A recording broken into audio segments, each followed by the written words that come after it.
નમસ્કાર દર્શક મિત્રો, સિટી ન્યૂઝમાં આપ સૌનું સ્વાગત છે। સમાચારોની શરૂઆત કરતા પહેલા એક નજર આજના મુખ્ય સમાચારો પર। નાના ફેરિયાઓ અને દુકાનદારોએ ભારતીય સેનાના શહીદ થયેલા જવાનોના પરિવારજનોને આર્થિક રીતે મદદરૂપ થવા માટેનો નિર્ણય કર્યો।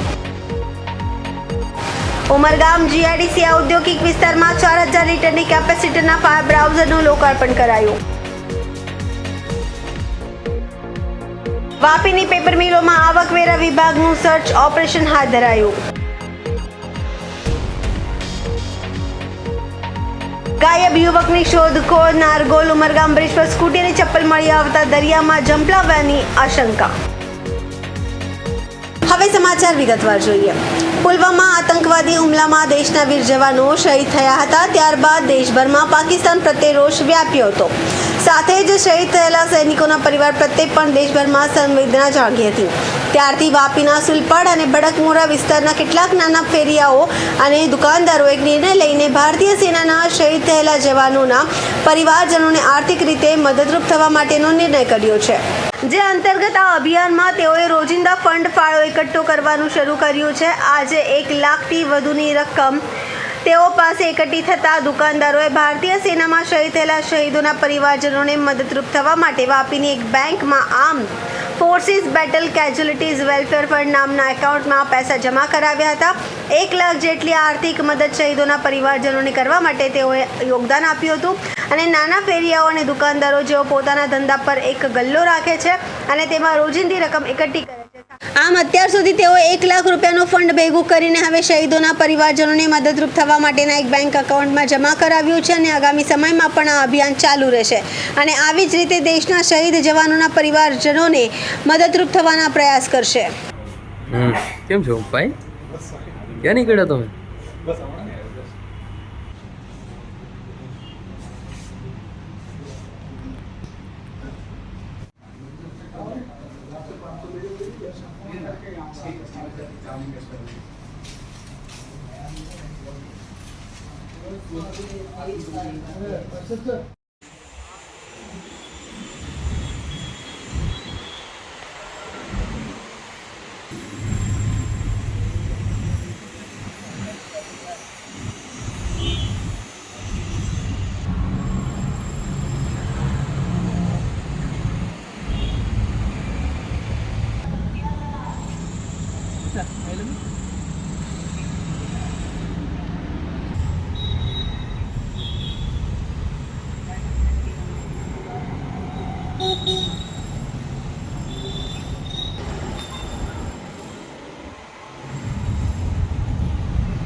પુલવામા ઘટના બની ને એમાં અમે લોકો બધા દુઃખી થઈ ગયા હતા ને અમે તે દિવસે નક્કી કર્યું કે જે સૈનિકો આપણા માટે 365 દિવસ 24 કલાક અને આપણે વરસાદ હોય કે ગરમી હોય કે કંઈ બી હોય તો આ લોકો આપણા માટે એકદમ જીવ નિછાવર કરતા હોય તો આપણે બી કંઈ સેના માટે કરવું જોઈએ એમ।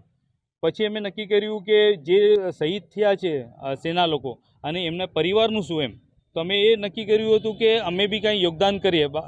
અને હું દેશવાસીને બધાને કહું છું કે સપોઝ કર બધા દર મહિને 1 રૂપિયા જ ખાલી કાઢે એકાઉન્ટ્સમાંથી તો આ સેનાને ઘણી ફેમિલીઓને મદદ મળે અને સેનાનું મનોબળ મજબૂત થાય અને અમે વિચાર કરીએ છીએ કે જે સેના આપણા માટે દિવસ રાત એક કરે છે તો બધા આખા દેશવાસીઓની ફરજ બને છે કે આપણે બી કાંઈ સેના માટે કરવી જોઈએ।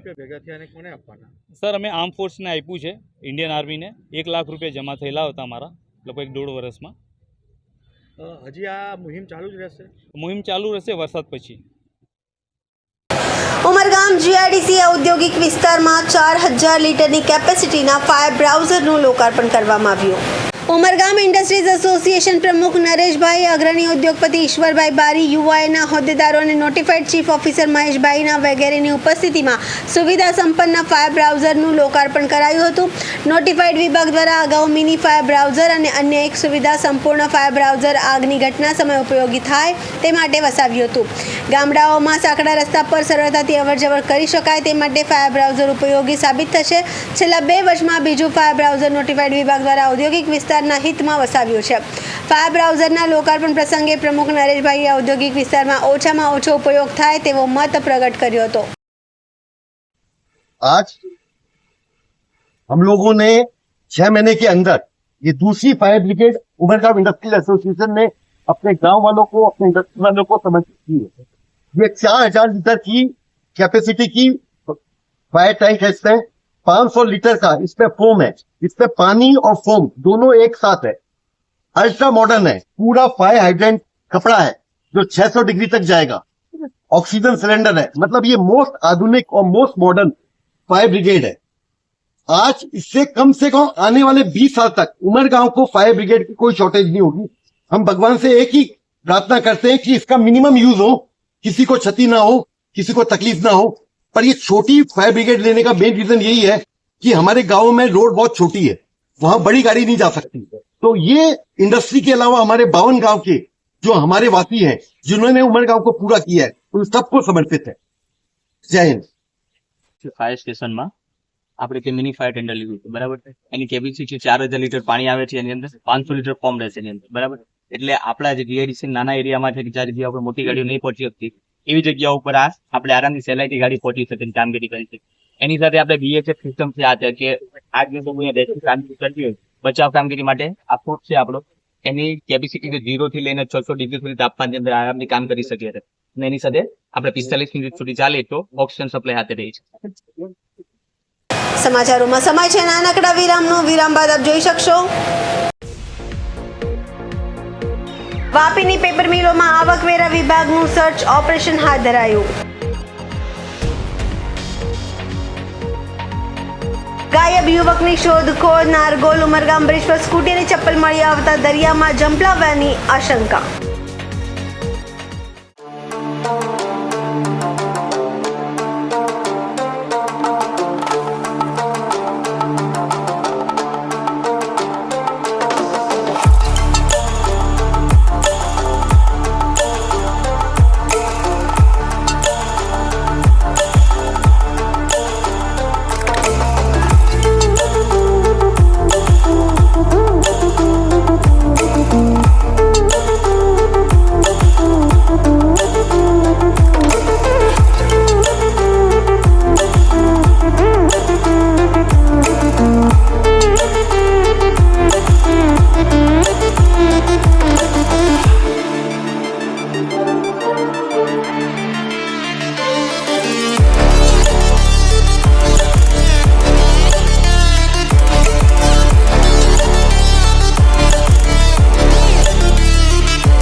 સ્વાગત છે. વાપી આવકવેરા વિભાગ દ્વારા વાપી, મુંબઈ અને પુણેમાં મોટા પાયે સર્ચ ઓપરેશન હાથ ધરવામાં આવ્યું છે. આ ઓપરેશનમાં મુખ્યત્વે વાપીની 3 મોટી પેપર મિલો Gajanan paper mill, Shri Ajit Pearls and paper mill and NR Agrawal paper મિલનો સમાવેશ થાય છે. આઈટી વિભાગને આ કંપનીઓ દ્વારા મોટા પાયે કરચોરી કરવામાં આવતી હોવાની શંકા હતી, જેના આધારે આ કાર્યવાહી કરવામાં આવી છે. આઈટી વિભાગની સુરત અને વાપી વિંગ દ્વારા સંયુક્ત રીતે આ સર્ચ ઓપરેશન ચલાવવામાં આવ્યું છે. વાપીમાં 3 પેપર મિલો અને તેમની સાથે સંકળાયેલા સ્ક્રેપ ડીલરોના ઠેકાણાઓ સહિત 25થી વધુ સ્થળોએ ટીમો ત્રાટકી હતી. આ ઉપરાંત આ કંપનીઓના મુંબઈ અને પુણે ખાતેના કાર્યાલયો અને અન્ય સંબંધિત સ્થળોએ પણ 10 થી 12 જેટલી જગ્યાઓએ તપાસ હાથ ધરવામાં આવી છે. આવકવેરા વિભાગના સૂત્રોના જણાવ્યા અનુસાર આ પેપર મિલોએ નાણાકીય વ્યવહારોમાં મોટા પાયે ગોટાળા કર્યા હોવાની પ્રાથમિક તપાસમાં જાણ થઈ હતી. આ કંપનીઓ દ્વારા બિનહિસાબી વ્યવહારો કરવામાં આવ્યો હોવાની અને આવક ઓછી દર્શાવી કરચોરી કરવામાં આવી હોવાની શંકા છે. આઈટીની ટીમો દ્વારા કંપનીઓના નાણાકીય દસ્તાવેજો, કમ્પ્યુટર ડેટા અને અન્ય મહત્વપૂર્ણ રેકોર્ડ્સની ચકાસણી કરવામાં આવી રહી છે. આ સર્ચ ઓપરેશન હજુ પણ ચાલુ છે અને આગામી સમયમાં વધુ વિગતો બહાર આવવાની શક્યતા પણ છે.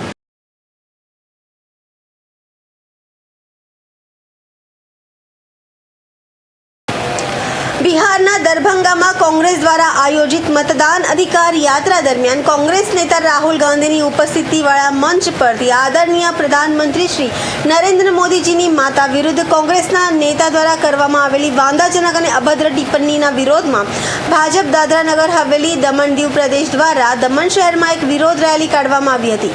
ભાજપ દાદરા નગર હવેલી દમણ દીવ પ્રદેશ અધ્યક્ષ શ્રી મહેશભાઈ આગરિયાના નેતૃત્વમાં કાઢવામાં આવેલી આ રેલી દ્વારા કોંગ્રેસને સ્પષ્ટ સંદેશ આપવામાં આવ્યો હતો કે તમારા નેતાઓને માત્ર પ્રધાનમંત્રી નરેન્દ્ર મોદીજીની સ્વર્ગસ્થ માતા વિરુદ્ધ અભદ્ર ટિપ્પણીઓ કરી નથી, પરંતુ સમગ્ર દેશવાસીઓની ભાવનાઓને પણ ઠેસ પહોંચાડી છે અને ભારતીય સંસ્કૃતિ અને ગૌરવનું પણ ઘોર અપમાન કર્યું છે.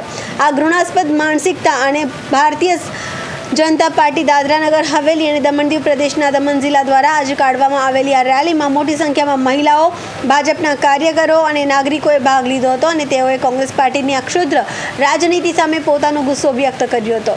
આ વિરોધ રેલી દરમિયાન શહેરના નાઇટ માર્કેટ 4 રસ્તાથી શરૂ થઈને મુખ્ય માર્ગ થઈને બસ સ્ટેન્ડ પહોંચી હતી, જ્યાં મહિલાઓએ વિરોધ કર્યો હતો અને ભાજપના પ્રદેશ ઉપાધ્યક્ષ શ્રીમતી ફાલ્ગુનીબેન પટેલે મીડિયાને સંબોધતા કહ્યું હતું કે આવું અપમાનજનક કૃત્ય કરનાર દોષિત કોંગ્રેસ નેતાઓ સામે કડક કાર્યવાહી થવી જોઈએ અને કોંગ્રેસ પક્ષે તત્કાલિક જનતાની માફી માંગવી જોઈએ. તેમજ ભવિષ્યમાં આવી રાજનીતિ અને અભદ્ર ટિપ્પણીઓ બંધ કરવા માટે કાનૂનમાં કડક જોગવાઈઓ કરવી જોઈએ. ભારતીય જનતા પાર્ટી સ્પષ્ટ કરે છે કે દેશના લોકો વડાપ્રધાન નરેન્દ્ર મોદી દ્વારા તેમની માતા વિરુદ્ધ કરવામાં આવેલી અભદ્ર ટિપ્પણીને ક્યારેય સહન કરશે નહીં. ભાજપ સમાજની ઓળખ અને મહિલા શક્તિના સન્માનને બચાવવા માટે સંઘર્ષ ચાલુ રાખશે.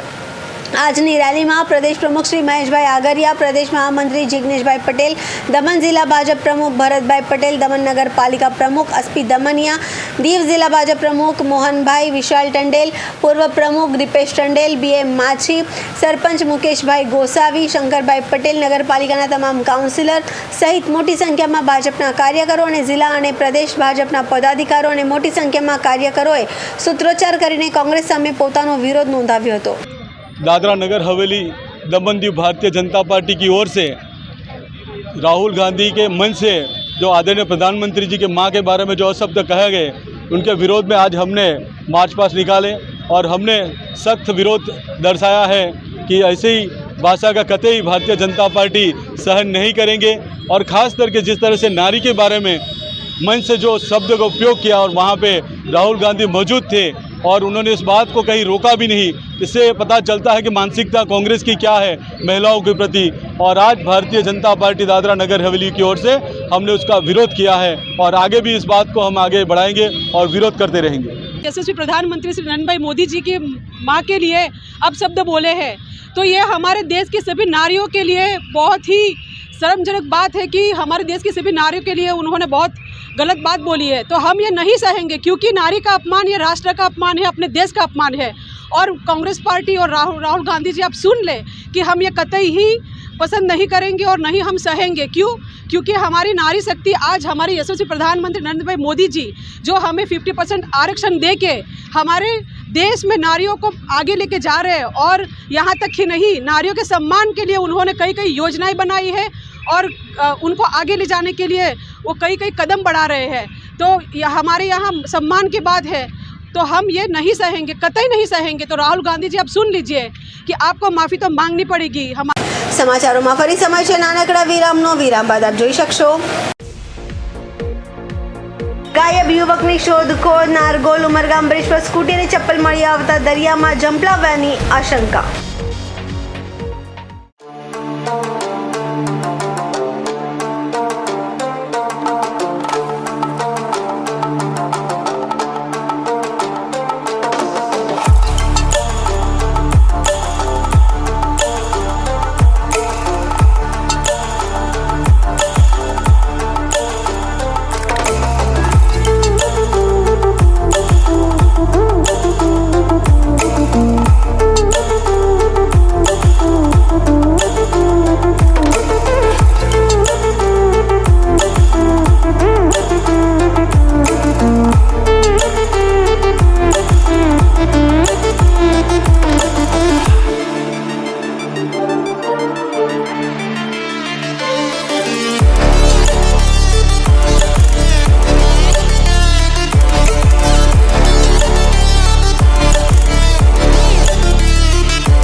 સ્વાગત છે.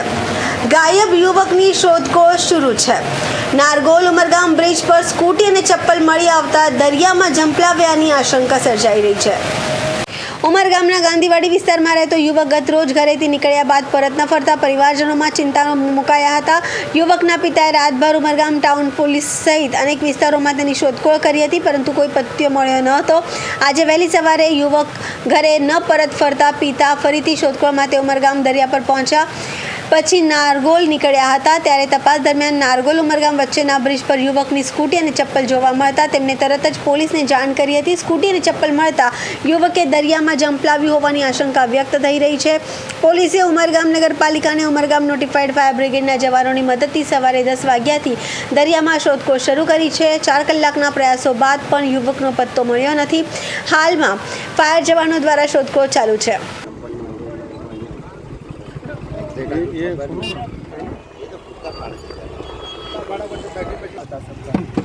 लड़का तो मेरा था मगर मुझे कुछ मालूम नहीं.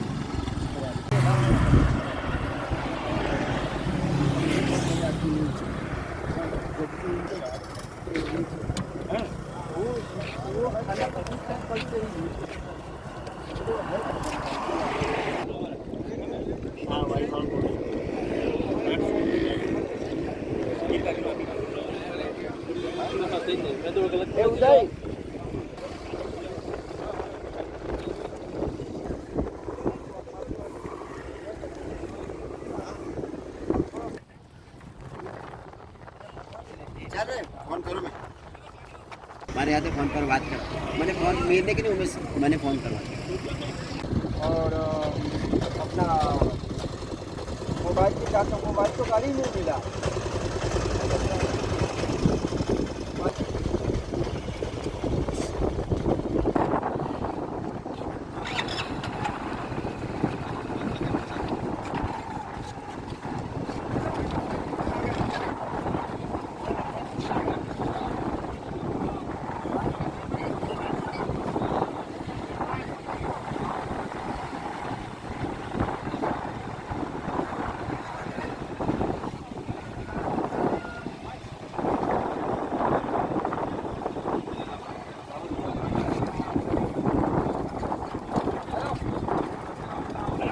रविंद्र प्रजापति है. मेरे बच्चे का नाम अमित प्रजापति है. वो तकरीबन 9:30 बजे घर से निकला है और निकलने के बाद वापस वो घर नहीं आया है. हम लोग खाना खाने 1 बजे के करीब बनाता है तो खाना खाने नहीं आया. तब से हम लोग फ़ोन लगाने लगे, फ़ोन उठाया ही नहीं. फिर हमने पूरा उमरगांव स्टेशन पूरा ढूंढा, नहीं मिला. फिर हमने सुबह में तकरीबन 5-6 बजे करीब मैं निकला घर से. तो पहले उमरगांव पूरा दरिया घूमा हूँ. उसके बाद मैं सोचा कि थोड़ा नारगोल के साइड घूम लेता हूँ. नारगोल पे घूमने के लिए आया तो मेरी गाड़ी यहीं मिली और बच्चे का चप्पल वहाँ मिला. लड़के का नाम अमित प्रजापति था. लड़का बेल्डर था. हम लोगों ने पुलिस कंप्लेन किया था. 8-8:30 बजे करीब में हम लोगों ने पुलिस कंप्लेन किया था. भाई आया तो उनके पार्टनर जो है वो बोले भाई वो कहाँ गया. तो उनको बुलाया. हम लोग दोनों आदमी गए वहाँ पर अपना दर्ज कराया. उसके बाद जब वो नहीं मिला फिर सुबह में मैं आकर के अपना गाड़ी को मैं यहीं पाया हूँ. और तब फिर मैं पुलिस के पास गया, पुलिस को कंप्लेन किया. फिर पुलिस आई है, रेस्क्यू काम चल रहा है. लड़का खुदा है कि लड़के के साथ क्या नाइंसाफी हुआ है ये मुझे नहीं पता. સમાચાર પૂરા કરતા પહેલા એક નજર આજના મુખ્ય સમાચારો પર.